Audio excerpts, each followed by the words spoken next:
طرف بنیاد خیری الحاج احمد شاه فقیری هستیم و وظیفه ما خدمت کردن به مردم، هیچ مهنت و منت هم سر کسی نداریم، وظیفه خود میدانیم.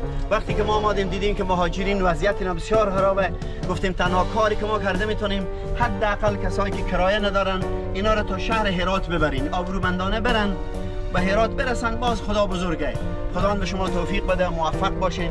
ما و شما باید کنار هم باشیم، با هم باشیم، قدر همدیگه رو بدانیم.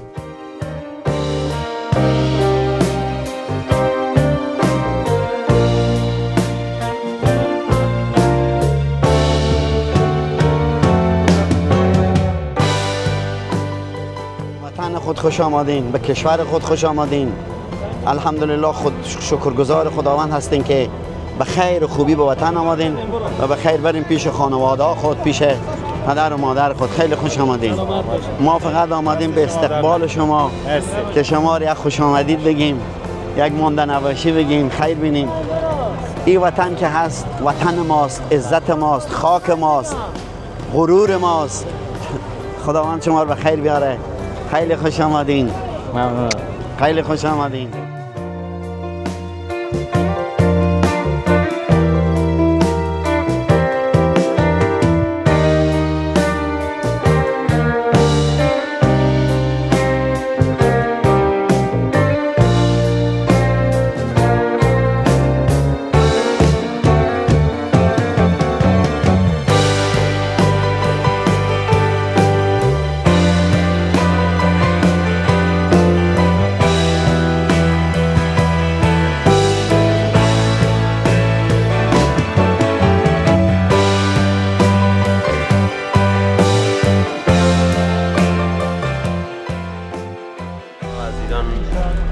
رد مرز شدیم و حالا سر مرز بین افغانستان و ایران هستیم و ما تشکری میکنیم از بنیاد خیریه الحاج احمد شاه فقیری که ما را با اتوبوس رایگان از سر مرز تا به شهر هرات انتقال میده. تشکری میکنیم. خب ما از بنیاد الحاج احمد شاه فقیری تشکری میکنیم به این عنوان که کسایی که از سمت ایران میان، مهاجرینی که از سمت ایران میآیند، اینا کمک خیریه میکنن و به صورت رایگان اونا رو انتقال میدن و از این چیشان باز سپاسگزاری میکنیم.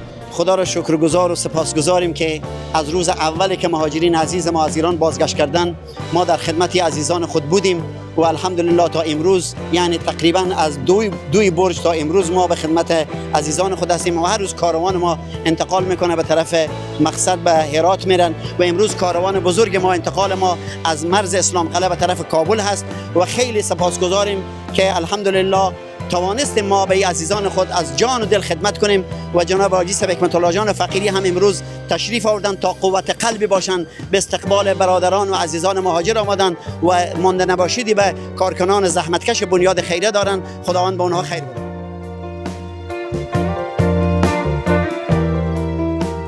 یک تشکر خاص از بنیاد خیریه الحاج احمد شاه فقیری ما تشکر میکنیم. ما وقتی از مرزی داخل اسلام قلعه شدیم، از اونجا برای ما نان دادن، آب دادن و سوار ماشین کردن، ما را مستقیم رسیدیم فعلا کابل هستیم. امروز ما تعداد زیاد خیمه آوردیم برای عزیزایی که اینها یک سایبان، یک سرپناه باشه داخل یک جایی که میرن، حداقل بالای یک سایه باشه. این خیمه ها رو به شما تحویل میدیم ان شاء الله. داخل سازمان که رفتیم به یک جایی خیمه ها رو شما استاد کنین. همون ساکی داریم، باری داریم، تفلکای داریم که بالای سایه باشه و شب هم به درد شما میخوره. به ولایات هم بریم به درد شما میخوره و به هر جای به راه و نیم راه به درد شما میخوره. یک حجاب، یک سایبان که حداقل تفلکای شما مریض نشه.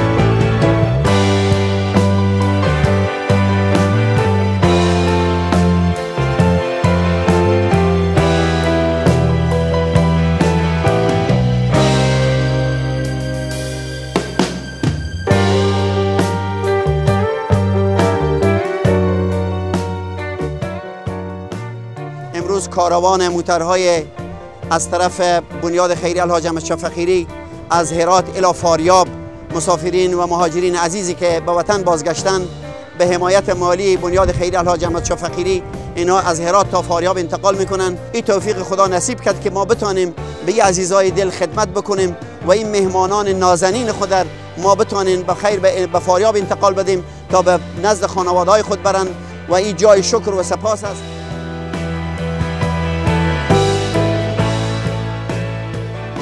امروز پنجشنبه 2 اسد سال 1404 هجری شمسی الحمدلله همچنان در سنگر خدمتگزاری به عزیزان مهاجر بازگشت کننده به وطن ایستاده هستیم و خدا را شکرگزاریم و افتخار میکنیم که از روز اول تا حالا برای انتقال عزیزان خود از مرز اسلام قلعه به شهر هرات و از مرز اسلام قلعه به کابل و به فاریاب همچنان در خدمت عزیزان خود هستیم، چون این عزیزان ارجمند ما که هر کدام اینها با کوله‌باری از اندوه و با مشکلات خود به افغانستان رساندن و امروز خدا را شکرگزاریم که به میزبانی بنیاد خیریه الحاج احمد شاه فقیری در خدمت این عزیزان هستیم. د احمدشاه د خیریه بنسټ څخه مننه کوو چې دلته د ایران راغلي مسافرو سره کومک کوي او ډیر رسیدگی ورته کوي. خیر دی چې کامیاب دی وسی سرلوړ دی وسی. ما از ایران رد مرز شدیم. سپاسگزارم از بنیاد خیریه حاجی فقیری، ما را همه چی برامون امکانات فراهم کردن، ما را انتقال میدن به هرات. سپاسگزارم از همه زحمت و خدماتشون. سلسله کمک‌های مستمر بنیاد خیریه الحاج احمد شاه فقیری امروز ما هم به مرز اسلام قلعه آمدیم با همکارای ما از بخش خیریه و از بخش خانم‌ها کمک‌هایی داشتیم. اینجا لوازم بهداشتی برای خانم‌ها، دختر خانم‌ها و همچنان طفلک‌های خرد و کلاه‌های سرمایشی برای اطفال و خوشحال هستم امروز که اینجا آمدیم و توانستیم در کنار همکارای عزیز ما که از اول برج آمدن و کاروان بنیاد خیریه الحاج احمد شاه فقیری به مرز اسلام قلعه حضور دارن و مهاجرین عزیز ما از مرز اسلام قلعه به ولایات مختلف افغانستان به صورت رایگان انتقال میدن. ما هم امروز در کنار از عزیزان بودین، خیلی خوشحال هستیم و مهاجرین عزیز به وطن خودشان خوش آمدید میگیم.